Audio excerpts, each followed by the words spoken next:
And we're back. I hope your rigor fell in that CD quadrant based off of the activity that you did. I will go through your Nearpod and kind of give you some feedback and see exactly what you actually inputted. And if I feel like you need a little bit further explanation or support, I will definitely reach out to you individually. All right.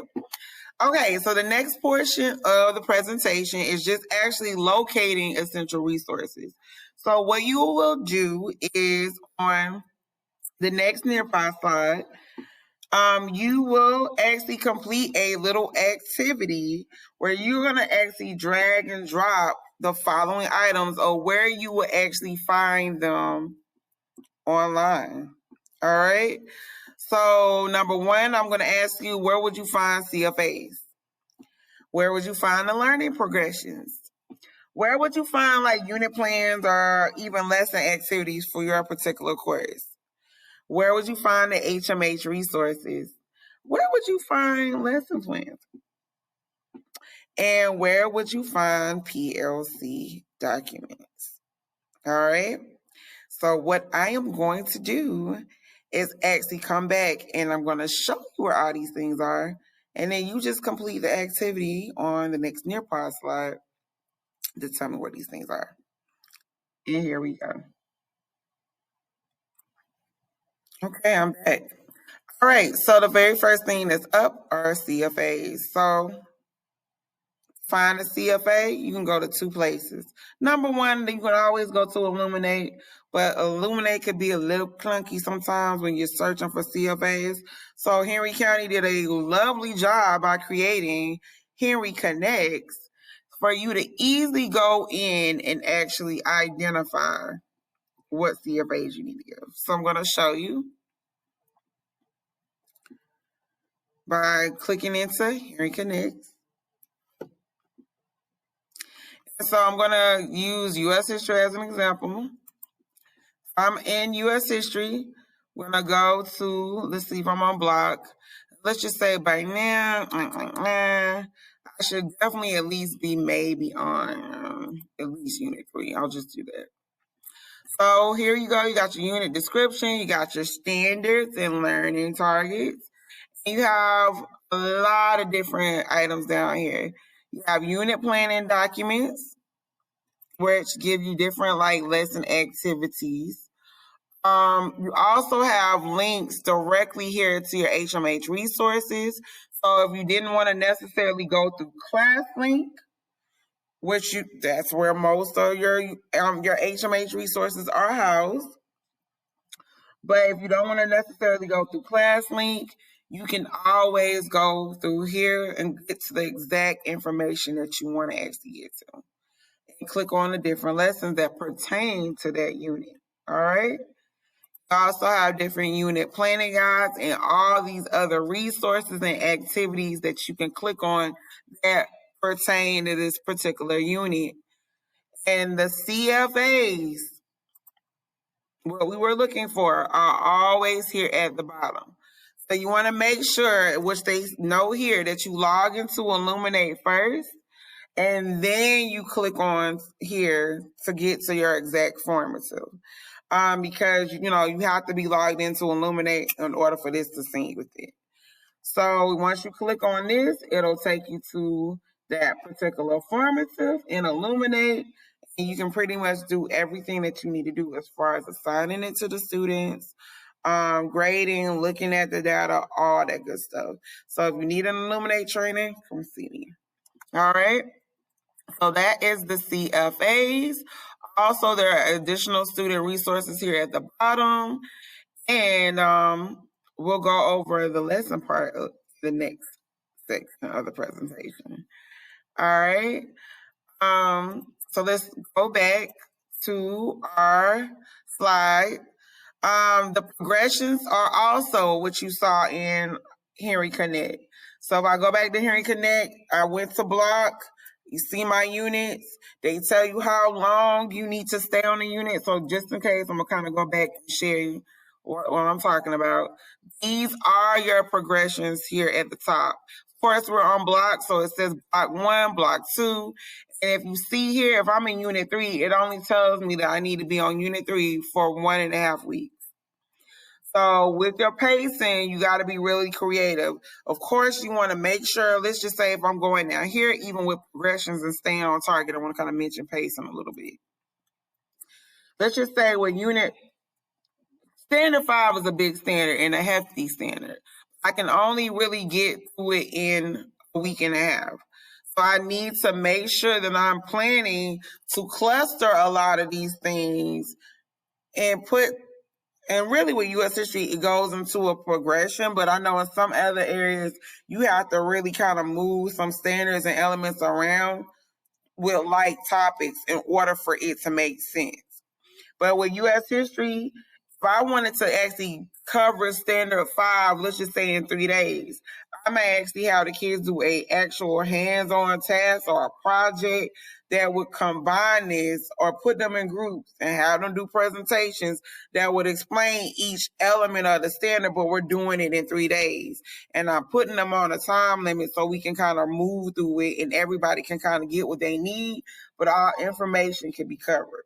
So that's just a little mention of pacing. So you want to make sure with large standards like these in a limited time, you're clustering those standards together or elements together, and you're actually making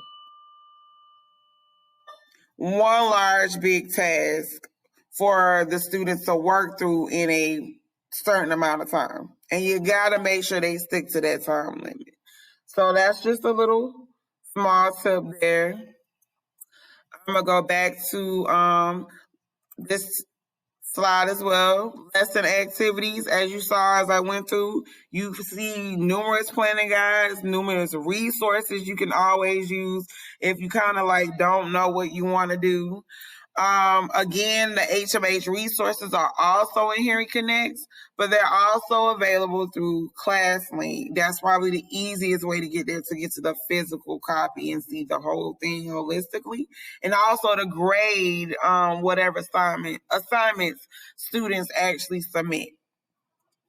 Lesson plans are also, let's just say, in Henry Connect. Which kind of saw at the bottom. So I will go and show you that also on the next slide. And then the last thing I want to show you is where you can actually find PLC documents to kind of document your professional learning meetings. And that would easily be by going to the staff website. So what I'm going to do is share. I would hope by now everybody knows how to get to the staff website. There's a link on the school's website. So you would just click that staff website, go under instructional expectations, and you would scroll down here. So it's actually 2 ways to get to your PLC documents. So if let's say I'm in the social studies department, I have my social studies department folder. So I would click the link. It would bring up my department folder. You see there is a folder that says PLC Data Team Documents. If I click there, everything dealing with collaborative planning is here. All the PLC expectations, what you should be doing from a district perspective. You can look at this presentation here, a PLC 101. Now, these are all the documents that the district wants you to use when you are doing collaborative planning. But what I did last year is I created, which you can also find this on the staff website, as a modified sheet that just kind of puts all this stuff into one. So you can find it in 2 places. You can always find it on the staff website, and I'll go back and show you there. You can also find it in your department folder, and this folder is titled School Year PLC 21 School PLC Information. Excuse me. So once you get there, if you look here, it says Social Studies Collaborative Planning Protocol. And whenever you meet with your PLC, you want to make sure that you are using this document here. so that you're documenting the date, your content area, the grade level, all your team members that are present, the facilitators. Make sure you put your agenda. You want to actually have a goal for your meeting, because at times you need to kind of get lost in the sauce. So in order not to get lost in the sauce, always start your meeting off with a particular goal and go back to that goal. If you guys set some meeting norms, you want to list those out. There are 3 parts to this. You want to make sure you're doing your pre-work. And the first part of the pre-work asks you 2 questions. Number 1, did you do the following things before the meeting? Number 2, did you actually look at your CFA data? Did you give back maybe even a small slips to your students so your students can look at their data? Step 2 would be you actually looking at the data with your PLC. You want to make sure that you're answering these questions as you guys are looking through the data. Then lastly would be planning with what you saw in the data for instruction. So here you see like an academic support planner for academic support for whoever may be teaching academic support.